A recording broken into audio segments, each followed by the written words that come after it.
Instagram पे I have hit 50,000 followers. लोग पूछ रहे हैं टिप्स बताएं कि किस तरह सक्सेस अचीव की जाए। आपने 4-5 महीने के अंदर आप कहाँ 4,500 पे थे और कहाँ आप 50,000 पे आ गए। तो मैंने सोचा कि कंप्लीट वीडियो बनाई जाए। तो सबसे पहली बात तो ये बैम्बू ट्री की थ्योरी है, उसकी स्टोरी आपको याद होगी कि काफ़ी अरसे तक उसको पानी देने के बाद सालों बाद फिर वो पौधा निकलना शुरू होता है।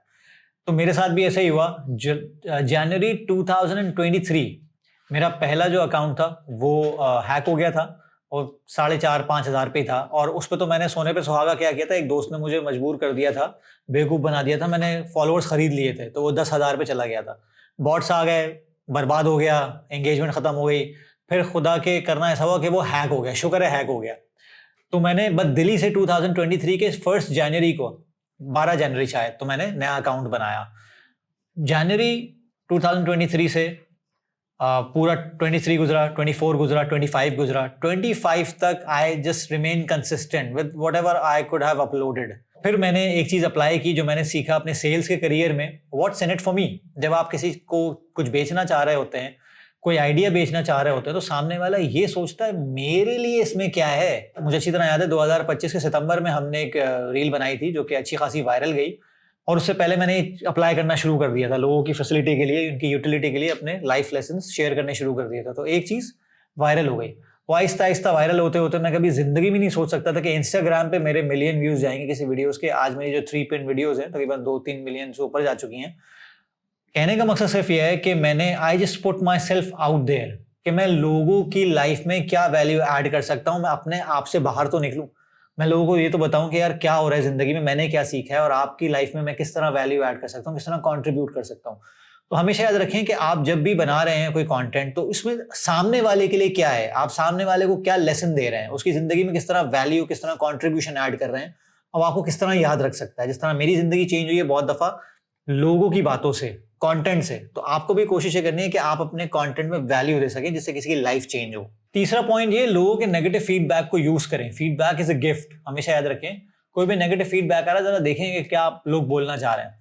जैसे फॉर एग्जांपल मैंने जब शुरू किया था नया नया, लोगों ने कहा था कि यार देख भाई तू 9 to 5 से, ठीक है, तू सिंपल सा MBA है, तेरी बॉडी भी कोई खास नहीं है, तो फिटनेस मॉडल भी नहीं दिखता, तो कोई बॉडी बिल्डर भी नहीं है, तेरा कोई जिम भी नहीं है, तो फिटनेस में नाम बनाना मसला है, नहीं कर सकता तू। अच्छा, शुरू में जब मैंने फिटनेस कोचिंग स्टार्ट की, अपनी ट्रांसफॉर्मेशन भी की, सब कुछ की, लेकिन कुछ भी कर लूं, एक नॉर्मल बंदा जो फिट होता है मैं वही दिख सकता हूँ, इससे ज्यादा मैं दिख नहीं सकता, ना मेरा इरादा है। मैं कोच भी ऐसे लोगों को करता हूँ जो कि बॉडी बिल्डर नहीं बनना चाहते, जो कि लाइफ बनाना चाहते हैं। तो मैंने अपने कंटेंट को किया पिवट, और पिवट ऐसे किया कि मैंने उस अवतार से बात करनी शुरू कर दी। एक होता है कि आप बात करते हैं नीश से कि यार ये मेरी नीश है, इस तरह के लोग मुझे सुनते हैं। एक होता है एवटार। एवटार का मतलब कि इस तरह के बंदे से मैं बात करना चाहता हूँ, इस तरह के बंदे को मैं एसोसिएट करना चाहता हूँ अपने आप से। ये जो कैमरा है, ये कैमरा उस बंदे की आंख है जो बाप है, जो भाई है, जो बेटा है, जो शौहर है, जो 9 to 5 प्रोफेशनल है और एंटरप्रेन्योर है, उसकी लाइफ में बहुत सारे इश्यूज हैं। तो मुझे कोशिश ये करनी चाहिए कि नॉन फिटनेस एरियाज पे मैं उसके साथ उसकी लाइफ में कोई ऐसी वैल्यू ऐड कर सकूं जहां पे उसके मसले सॉल्व हो सकें और उसके थ्रू मैं फिटनेस की बात भी कर सकूं। क्योंकि at the end of the day I believe कि इमोशनल, मेंटल, फिजिकल फिटनेस ये सारी आपस में अटैच्ड हैं। तो मैंने सोचा कि यार why don't I talk about so many things that have been bothering me as well. वो मुझे भी परेशान कर रही हैं और मेरे अंदर बहुत कुछ मवाद है जो कि मैं आगे बोलना चाहता हूँ, लोगों से बात करना चाहता हूँ, तो मुझे ये करना चाहिए। तो उस नेगेटिव फीडबैक को मैंने यूज किया कि यार कह तो सही रहे, मैं वो कभी नहीं बन सकता, मैं कभी भी the likes of fitness influencers को कंपीट नहीं कर सकता, ना मैं करना चाहता हूँ। मेरा एक अपना डोमेन है।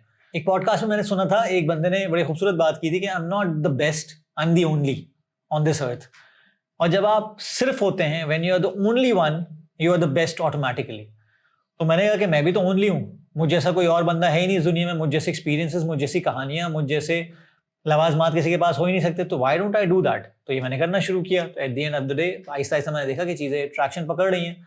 कुछ कंटेंट काम करता है, कुछ काम नहीं करता। बट नेगेटिव फीडबैक को या किसी भी किस्म के फीडबैक को बैक स्टेप करके सोचें जरूर कि यार मैं इसको किस तरह प्रोडक्टिवली यूज कर सकता हूँ। चौथी चीज, मैं कोई एक्सपर्ट नहीं हूँ, मैं वो स्टूडेंट हूँ, मैं अपने आप को वो स्टूडेंट कंसिडर करता हूँ जिसके पास लोग टीचर के बाद सीखने आते हैं। बहुत दफा ऐसे स्टूडेंट्स होते हैं ना जो क्लास में ट्यूशन पढ़ाना शुरू कर देते हैं कि यार टीचर ने समझाया, समझ में नहीं आया, तेरी समझ में आया? मैंने हाँ समझ में आया, तो यार समझा दे यार। तो मैं बैठ के समझाने लगता हूँ। तो मैं फिटनेस में भी यही करना चाहता हूँ, मैं मेंटल हेल्थ में, मैं स्पिरिचुअलिटी में, हर जगह यही करना चाहता हूँ। मैं एक्सपर्ट नहीं बनना चाहता, ना अपने आप को एक्सपर्ट कंसिडर करना चाहता हूँ ना पोजीशन करना चाहता हूँ, बिकॉज मैं अपनी ही लाइफ का बहुत बड़ा स्टूडेंट हूँ भाई। तो मैं अगर उस स्टूडेंट कैपेसिटी में रहते हुए सीखता रहूंगा तो मैं ग्रो करता रहूंगा। मैं 40 साल का होगा, मैं अगले 40 साल तक मैं बूढ़ा नहीं होना चाहता। तो वो ऐसे ही होगा जब मैं सीखने की सलाहियत रखूंगा। मैं अपने आप को एक्सपर्ट तस्वर नहीं करूंगा। लोग बताएंगे मैं कितना एक्सपर्ट हूं। मैं हर बंदे से कुछ कदम आगे हो सकता हूं, कुछ कदम पीछे हो सकता हूं। ये आप और मेरा बस एक डोमेन है। इस कोई किसी भी चीज में एक्सपर्ट नहीं हो सकता। बहुत से लोग बोलते हैं मैं ब्रेन हेल्थ एक्सपर्ट हूँ, मैं लाइफ कोच हूँ। मुझे नहीं लगता 40 साल में मैंने ऐसा कोई काम किया कि मैं किसी की लाइफ को कोच कर सकूं। हाँ, अपने एक्सपीरियंसेस के थ्रू मैं क्या कर सकता हूँ उसके लिए मैं हमेशा हाजिर हूँ, हमेशा एक स्टूडेंट हूँ। यही मेरे कंटेंट में भी दिखता है और इसीलिए मैं अपने आप को पिवट भी करता रहता हूँ। Last but not the least, कहने को 50,000 फॉलोअर्स क्रॉस किए हैं, लेकिन अगर आप ये एनालिटिक्स गौर से देखें तो अगर 90 दिन की एनालिटिक्स हैं तो इसमें कितने लोगों ने फॉलो किया और कितने लोगों ने अनफॉलो किया है। अगर आपके अंदर ये सलाहियत है कि आप लोगों को अनफॉलो करते हुए देख सकते हैं, बर्दाश्त कर सकते हैं, लोगों को अपने रास्ते जाते देख सकते हैं और अपने स्टांस पे स्टैंड ले सकते हैं, तो कंटेंट क्रिएशन में आए। तो लोगों को एक्सपेक्ट करें कि लोग आपको फॉलो करेंगे, क्योंकि हर कोई आपको फॉलो नहीं करेगा। बहुत सारे फॉलो करने वालों में से काफी लोग आपकी टांग खींचने के लिए भी फॉलो करते हैं। आप जाते जाते एक और सलाह, लर्न टू से नो। बहुत सारे लोग आपसे कोलैबोरेट करने को बोलेंगे, आपको ब्रांड डील्स आएंगी, बहुत दफा ऐसी चीजें आएंगी जो आप प्रिंसिपली उस पर स्टैंड नहीं करते। पैसे अच्छे मिल रहे होंगे तो आपको फिर यहाँ पे जरा ख्याल रखना है कि आपकी पर्सनल ब्रांड से वो चीज आपकी वैल्यू सिस्टम से मैच कर रही है नहीं कर रही है। So learn to say no. आप किस चीज को नो कहते हैं, किस के साथ कोलैबोरेट नहीं करना चाहते, किस किस्म के कंटेंट के साथ अपने आप को एसोसिएट नहीं करना चाहते, ये आपके बारे में बहुत कुछ बताता है। तो ब्रांड्स हों या ब्रांड ओनर्स हों या दूसरे इन्फ्लुएंसर्स हों, कंटेंट क्रिएटर्स हों, कोलैबोरेशन में learn to say no and try to be with the people who are like minded, ताकि आपके ब्रांड को और उस बंदे के पर्सनल ब्रांड को या नॉर्मल ब्रांड को एक सिनर्जी मिल सके, एक लेवरेज मिल सके आपके साथ एसोसिएट होने में। और लास्ट, बिल्कुल लास्ट, इंस्टाग्राम की स्टोरी अभी कुछ 3-4 महीने पहले की है, लेकिन उससे पहले जो फेसबुक मेरा तकरीबन कोई 2.25 लाख पे पहुंचा है, वो उसको 6 साल लगे। यूट्यूब को भी 6 साल लगे 13,000 सब्सक्राइबर में, टिकटॉक को भी 4-5 साल लगे 23,000 आने में। तो everything takes time.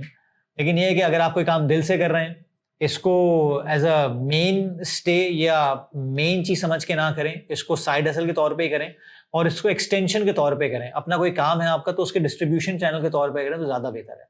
Thank you very much.